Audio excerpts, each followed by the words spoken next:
401k 안 하시는 분들도 있더라고요. 생활을 하겠다고 연금을 깨고 이 돈이 나보다 먼저 죽으면 안 된다고. 네.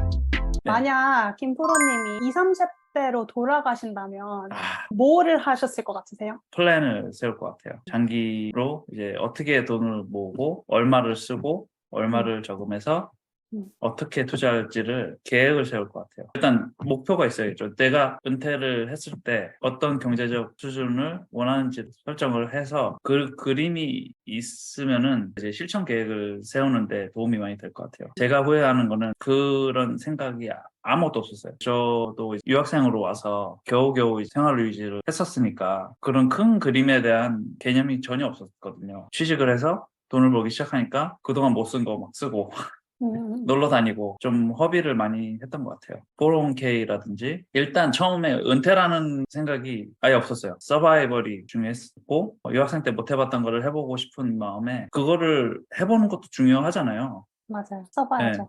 그때가 있잖아요. 젊을 네. 때 할 수 있는 게 있잖아요. 근데 이제 그거를 하면서도 한쪽에 계획이 있었더라면 저는 이제 간호사가 음. 되고 13년 됐는데 지금보다 최소 2배는 여유가 있을 것 같아요. 은퇴를 준비해야겠다. 이렇게 생각하게 된 계기가 있나요? 제가 학교에서 일을 하고 있다가 제 비즈니스를 하겠다고 뛰쳐나왔거든요.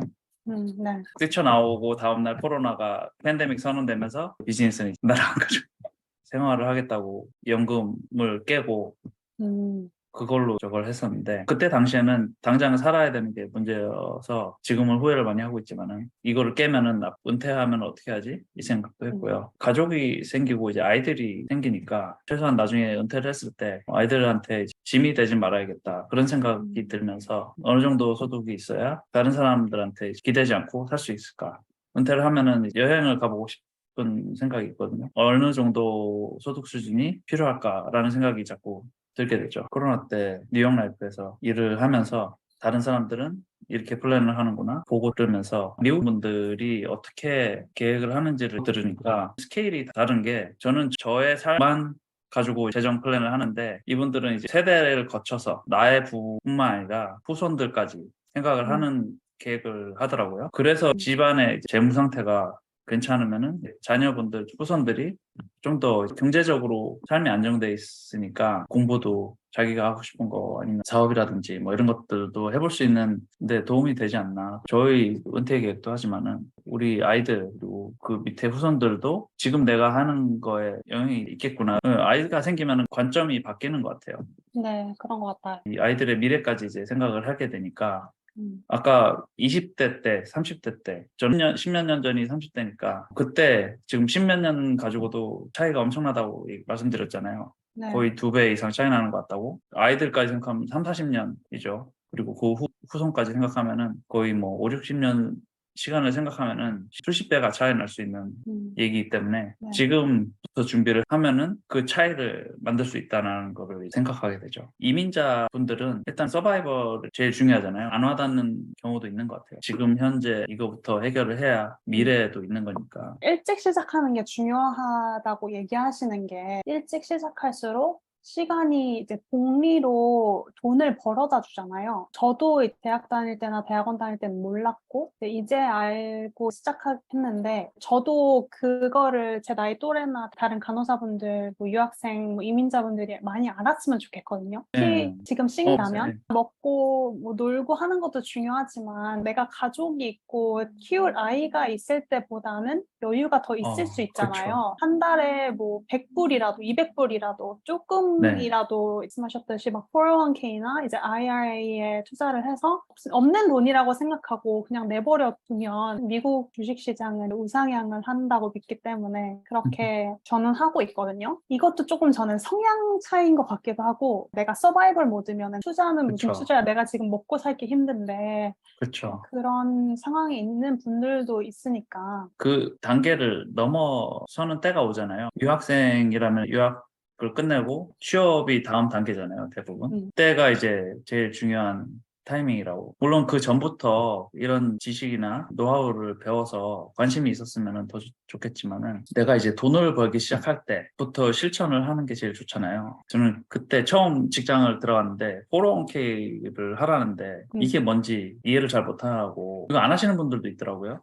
네. 아니면은 하더라도 얼마를 해야 되는지, 어떻게 해야 되는지, 그 안에서 또 투자를 본인이 결정할 수 있고, 아니면은 회사 업체에다 맡길 수도 있고, 굉장히 많은 선택지가 있으니까. 미국에서 이제 펜션 플랜이라고 들어보셨죠? 펜션을 해주는 회사나 직장에서는 인플로이어가 그 돈을 가지고 굴려주는 거예요. 제가 할 게 없는 거죠. 그런 거를 펜션이라고 그러고, 이제 나중에 나온 게 401k라는 텍스 코드로 개개인이 직접 관리를 해야 되는 쪽으로, 사람들이 거기에 대한 지식이나 경험이 없는 상태에서 이걸 하려 하다 보니까 시행착오들을 많이 하시더라고요. 저는 처음에 401k 돈을 넣는데 그거를 내가 선택해야 하는지 모르고 그냥 두셨어요. 네, 그냥 넣으면 그게 아, 투자가 되는 줄 알았어요. 네. 그래서 한 1년 정도를 그냥 내비둔 거예요, 음, 그 돈을. 내가 선택해서 이걸 투자를 해야 되는 거였더라고요. 근데 그렇죠. 저같은 실수를 하는 분들도 많이 계신 것 같아요. 그렇죠.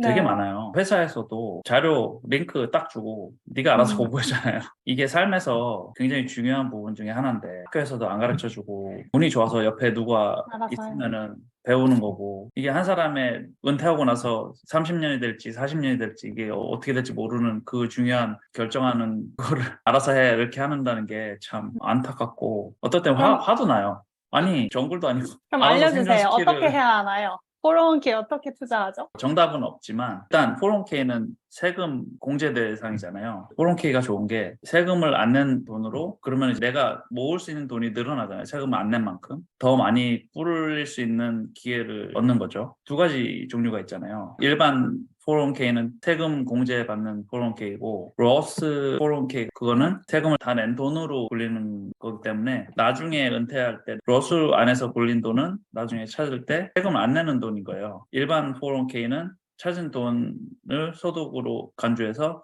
소득세를 내게 되고요. 네. 그래서 이것도 개인 성향에 따라 갈리는데요. 은퇴하고 나서 내가 받는 돈에 세금 내기 싫다 하신 분들은 로스로 가는 게 좋겠죠. 나는 지금 돈을 더 많이 불리고 싶으신 분들은 일반 401k로 하고 나중에 받을 때 세금을 내시는 걸로 그렇게 이제 나눌 수 있고요. 회사에서 매칭을 해주잖아요. 안 해주는 데도 있지만 이제 뭐 3%, 뭐 5% 회사마다 다른데 최소한 그거를 다 받을 수 있을 만큼을 붓는 게 이익이죠. 예를 들어서 네.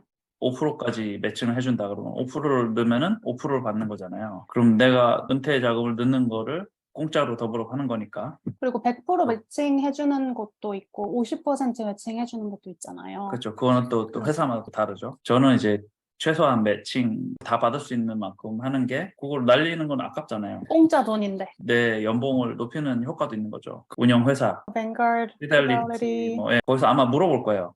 이거를 본인이 직접 투자를 어떤 펀드에 넣을지를 결정할 건지, 아니면은 음. 펀드 매니저가 관리를 하게 하고 대신에 수수료를 조금 낼 건지, 두 가지 옵션을 줄 거예요. 이쪽에 관심이 없고 머리가 아프신 분들은 펀드 매니저한테 맡기고 수수료 주는 게 차라리 나은 것 같아요. 고민하거나 나중에 후회하거나 뭐 이걸 하는 것보다 이 전문가한테 일을 맡기고 돈을 줄 땐 다 이유가 있잖아요. 이거를 해야지 안 하면서 이제 미루게 되잖아요. 음, 401k를 등록해야지 이러고 나서 이제 1년이 가. 뭐 사는 것도 너무 바쁘고 생각해야 그렇죠. 될 것도 많고 이러면 그냥 맡기는 것도 전 좋다고 생각해요, 저도. 본인이 직접 관리한다 그러면은 안에 들어와서 골라야 될 것도 되게 많아요. 분기마다 리밸런싱 할 거냐, 연간으로 할 거냐, 무슨 펀드를 투자할 거냐. 어떤 회사는 아예 주식을 살 수 있게도 해놨어요. 그리고 요즘에 로보 어드바이저 이런 것도 많이 있잖아요. 그쵸. AI가 투자를 해주죠. 401k는 장기로 하잖아요. 최소 20년에서 30년을 붓는 거기 때문에 자꾸 들여다보고 얼마나 불었나 이거 보시면은 음. 스트레스 받잖아요. 넣어놓고 잊어버리기 딱 좋게 운영회사에서 하고 수수료 가져가라고. 수수료가 아까우신 분들이 있어요. 그거를 신경 안 쓰므로 해서 내 삶이 평온해지고 스트레스를 안 받으면은 그 돈은 진짜 아무것도 아닌 돈이죠. 내가 지속할 수 있는 방법을 찾아야 하는 것 같아요. 그쵸. 401k 말고 403b를 해주는 병원이나 이제 학교 이런 데도 있잖아요. 제가 알기로는 교육기관이나 비영리 음. 단체 이런 쪽에서 추가로 할 수 네. 있는 걸로 알고 있어요. 401k에다가 더 불 수 있는 여유가 되면은 이제 하는 거죠. 은퇴 준비도 삶을 살고 나서 해야 되잖아요. 거기다 다 음. 올인해버리면 또 지금 삶이 네. 너무 힘들어지니까 이 은퇴 자금에 돈을 묶어놓으면은 59세가 맞아요. 그때까지 돈이 묶이는 거기 때문에 살면서 비상금이라든지 유동성도 준비를 해야 되잖아요. 저는 이 돈을 건드렸어요. 건드려서 코로나 때 이게 없으면 살 수 없었기 때문에 이거를 음. 깼어요. 그때 다른 방법이 있었는데 잘 모르고 저 같은 경우는 이머전시 펀드가 없었어요. 너무 타이트하게 이제 돈을 붓다 보니까 그래서 결국엔 그걸 깨는 상황이 온 거죠. 조심하셔야 될 것 같아요. 아, 난 은퇴할 때 이렇게 많이 모아서 이렇게 해야지. 그것도 좋지만은 살면서 무슨 일이 생길지 모르니까 그 월급에서 일정 부분은 이머전시로 빼두시는 게 그걸 다 계산을 해야 되죠. 몇 이머전시는 프로는 어느 정도 해야 할까요? 되게 3개월에서 6개월 정도 생활비를 모아두는 게 안전하다고 하죠. 요즘 또 이자를 많이 주잖아요. 세이빙 어카운트 이런 데서. 펀드 5%로 모아두면 이렇게 좋죠. 주던데요? 4, 네. 5% 주죠, 요즘. 옛날에는 그렇게 빼두면은 이자를 안 주니까 속상하잖아요. 전체적인 자산 계획 안에서 401k가 계획이 돼야 되거든요. 처음에 시작할 때는 자산이 아무것도 없지만은 나중에 집도 살 거고 차도 생길 거고 주식 투자도 할 거고 그 안에서 은퇴 자금도 이제 생각을 해야 되는데 이 은퇴만 몰빵하면은 저 같은 경우가 생기는 거죠. 그래서 자산 분배를 잘 해라. 그렇죠. 한국 분들은 또 부동산을 좋아하시잖아요. 부동산 올인 되게 많아요. 무슨 일이 생겼을 때 부동산은 유동성으로 만들기가 좀 힘들잖아요. 그래서 집을 헐값에 팔아야 되는 경우가 생기는 급매를 해야 되니까 이런 이머전시 펀드가 없으면 내 소중한 은퇴 자산이라든지 부동산을 손해를 보면서 팔아야 되는 경우가 생기니까 그거 준비하는 것도 참 중요한 것 같아요. 근데 이 미국 분들이 저축을 안 해요. 페이책 투 페이책 살죠. 이렇게 사시는 분들 되게 위험해요. 네. 아파지거나 일을 할 수 없는 상황이 되면 곤란하죠. 삶에 리스크가 참 많잖아요. 아무리 잘해도 잘리기도 하고. 우리가 컨트롤할 수 없는 것들이 많이 있으니까. 그래서 준비하는 게 참 중요한 것 같아요. 있는 거랑 없는 거랑 마음이 편한 게 다르죠. 굉장히 다르죠. 일단은 401k부터 얘기를 지금 골라서 하고 계세요? 아니면은 맡기고 계세요? 제가 뭐 이렇게 해서 하이 리스크로 50%는 어디, 뭐 40% 어디 이렇게 퍼센티지로 이제 넣어놨거든요. 제가 네. 들여다보진 않아요. 잘하고 계시네요. 안 들여다보는 게 제일 좋아요.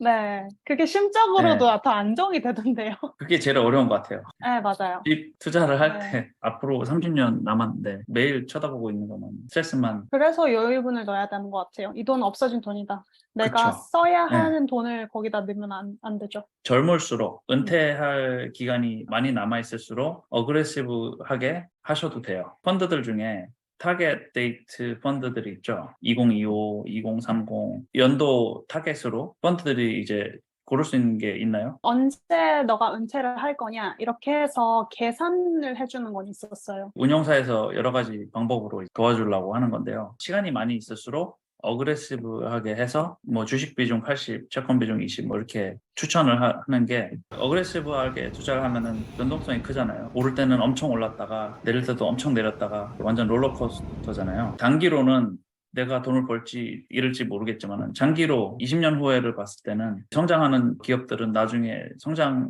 하겠죠. 은퇴가 가까운 사람들은 그렇게 투자를 하면 안 되는 게 당장 내일 모레 투자를 할 건데 거기에 도박을 하고 있으면 안 되죠. 물론 운이 좋으면 주식이 올랐을 때 내가 은퇴를 하면 그렇게 될 수도 있지만은 은퇴 얼마 안 남았는데 박살이 난 상태에서 은퇴를 하면은 내 은퇴 계획이 다 망가지잖아요. 예를 들어서 2025년 타겟 데이트 펀드 같은 경우에는 채권 비중이 뭐 90%, 주식 비중이 10%, 뭐 이런 식으로 그 비중이 점점 은퇴가 멀수록 주식 비중이 늘어나는 쪽으로 설계가 돼 있어요. 401k에서 중요한 게 여기까지는 다들 이해하는데 어렵지 않잖아요. 은퇴하고 나서 이 401k를 어떻게 할 것인지에 대한 정보를 아시는 분이 거의 없어요. 저도 잘 몰라요. 나중에 401k로 어떻게 소득을 만들어 쓰는지에 대한 거를 들어보신 적이 있나요? 저는 401k를 내 생활비로 쓴다고 생각했어요. 401k에서 이제 매달 찾아 쓰는 거죠. 그렇게 했을 경우에 어떻게 되는지에 대한 거를 생각해 보신 적이 있어요? 없어요. 만약에 그렇게 해서 썼을 경우에 운영사에서는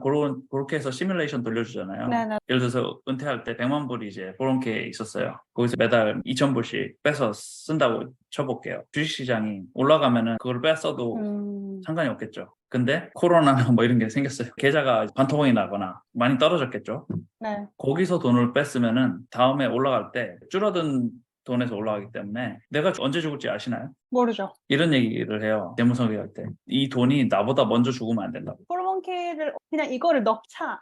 지금은 이 상태이기 때문에 이걸 어떻게 써야 할지는 모르거든요. 그래서 네. 이 얘기도 좋다고 생각해요. 듣는 사람 이 입장에서. 얘기는 아무도 생각을 안 해요. 근데 그 모은 돈으로 어떻게 내가 죽을 때까지 살지는 아직은 생각을 할 때가 아니긴 하죠. 근데 코로나 때 50대 간호사들이 많이 리타이어를 했잖아요. 401k 관리를 잘 못하신 분들은 그 돈이 일찍 없어져서 다시 일하러 오셔야 되는 분들도 생기죠. 그 은퇴 자금이 나보다 더 빨리 죽지 않게 하려면 어떻게 해야 되나요? 연금화를 시켜야 돼요. 401k는 기본적으로 투자하는 계좌잖아요. 네. 주식이든 채권이든 투자를 해놓는 계좌이기 때문에 변동이 생겨요. 음. 그래가지고 은퇴를 계획했는데 은퇴는 꾸준한 돈이 들어오는 거를 계획하는 게 좋잖아요. 은퇴를 했는데 어떤 달은 3,000불 들어오고 어떤 달은 4,000불 들어오고 이러면은 곤란해질 수도 있으니까 네. 똑같은 돈이 들어오면서 이 돈이 점점 불어나면 더 좋죠. 시큐리티는 그 물가에 따라 더 많이 주게 돼 있어요. 401k를 연금화하면은 예를 들어서 100만 불 가지고 연금으로 만들면은 이제 그때부터 이 사람이 죽을 때까지 이만큼의 돈을 매달 준다 이렇게 계약을 해요. 그럼 그 회사가 관리를 해주는 거예요. 내가 주식시장이나 채권시장에 넣어놓고 오르락 내리락 하는 거를 관리하는 것보다 아예 회사에 맡겨서 일정한 금액을 이 사람들이 관리를 해서 나한테 개런티, 보장을 해주는 거예요. 죽을 때까지 이만큼 계속 주겠다. 조금 덜 받을 수 있어요. 네. 덜 받을 수 있는데 은퇴하고 나서 소셜시큐리티 얼마에 연금화한 401k 얼마 해서 나는 한 달에 뭐 5,000불, 6,000불씩 물가 상승률이 뭐 2% 해서 죽을 때까지 받겠다. 이게 개런티가 돼 있으면은 은퇴하고 나서 그 돈이 나보다 먼저 없어진 그럴 위험은 없어지는 거죠. 그러면 401k에 있는 돈을 retirement age가 됐을 때 캐시아웃을 해서 트랜스퍼를 하는 건가요? 연금 계좌로? 캐시아웃이 아니고요. 같은 401k 안에서 그 형태를 바꾸는 거예요. 일반 401k는 세금을 내야 되잖아요. 받을 때. 만약에 럼섬으로 다 찾으시면은 100만 불에 대해서 소득으로 잡혀가지고 세금 다 내셔야 돼요. 이제 나눠서 1년에 뭐 5만 불씩 받는다 그러면은 5만 불이 소득으로 잡히는 거죠. 그 해 소득으로. 그래서 거기에 대한 세금을 내셔야 되고 연금만 해도 똑같이 그 받는 만큼에 대해서 소득세를 내야 돼요. 로스로 모으신 분들은 나중에 연금화 시키거나 아니면 찾을 때 한 푼도 안 내셔도 돼요. 새로운 걸 배웠어요. 연금화 시키면 리턴이 개런티 되는 건가요? 상품이 여러 가지가 있어요. 네. 개런티 해주는 것도 있고 그것도 주식에 연동한 상품도 있고 개런티 받는 게 제일 좋은 것 같아요. 왜냐면 제가 보기엔 은퇴를 하고 나서는 그 돈 가지고 살잖아요. 그게 다잖아요. 소득이. 변동이 생기면은 스트레스가 되지 않을까. 저는 이렇게. 그래서 젊을 때부터 패시브 인컴을 만들어 놔야 된다고 생각하거든요. 막 소셜 시큐리티나 펜션, 401k 이런 데 의존하지 않고도 내가 살 수 있으려면 그게 제일 이상적이죠. 이상적이죠. 그렇죠. 그렇게 할 수 네. 있으면은 이런 연금 플랜에 의존하지 않고 살 수 네. 있으면 제일 좋죠. 연금 제도가. 사회가 만들어놓은 최소한의 보장 장치잖아요. 모든 사람이 다 그렇게 할 수 있는 건 아니기 때문에 일반적인 직장 생활을 하신 분이라면은 이 방법이 개런티 된 거잖아요. 렌트 수익이라고 해도 상가 건물을 샀어요. 옛날에는 상가 건물에서 그 수익이 좋았죠. 근데 요즘 같은 경우에는 상가 건물도 공실률이 늘어나면서 여기서 돈이 안 나오는데도 많잖아요. 그러면 이거는 개런티 된 게 아니죠. 둘 다 만들어 놓으면 좋다고 생각해요. 저도요. 패시브 인컴이라는 게 내가 노력을 들이지 않고 돈이 들어오는 거잖아요. 엑소모빌이다. 뭐 이런 주식을 샀어요. 그러면 얘네가 배당을 뭐 3%씩 매년 주잖아요. 이것도 패시브 인컴이잖아요. 평생 내가 죽을 때까지 이 배당을 똑같이 주느냐도 생각해 봐야 되는 거죠. 책을 내든 유튜브를 하든 음악을 만들든 조금 비슷한 것 같아요. 우리 직장인들도 일할 수 있는 시기가 있잖아요. 그때 돈을 벌고 그 돈으로 죽을 때까지 나오는 소득을 만들려고 지금 하는 거잖아요. 근데 그 패시브 인컴도 만약에 이게 영구적인 게 아니면은 그 돈을 모아서 어차피 똑같은 방식으로 연금화를 시키지 않는 이상 개런티가 되지 않는다고 생각을 하거든요. 그래서 저는 직장에서 일을 해서 돈을 벌든 패시브로 돈을 지금 벌고 있든 어쨌든 컨셉 비슷한 것 같아요. 그 돈으로 내가 죽을 때까지 나온 돈을 만들어야 되는 거는 그러니까 그게 정말 돈이 규모가 뭐 1조씩 돼가지고 은행에만 넣어놔도 가만히 앉아있어도 뭐 그런 규모가 아닌 이상 일반인들이 할 수 있는 소득 패시브 인컴이든 자기가 직접 벌어서 번 돈이든 그 규모는 크게 차이가 없지 않을까요? 결국에는 이 고민을 해야 되는 거죠. 내가 죽기 전에 내 돈이 죽지 않을 거를 만들어내야 된다.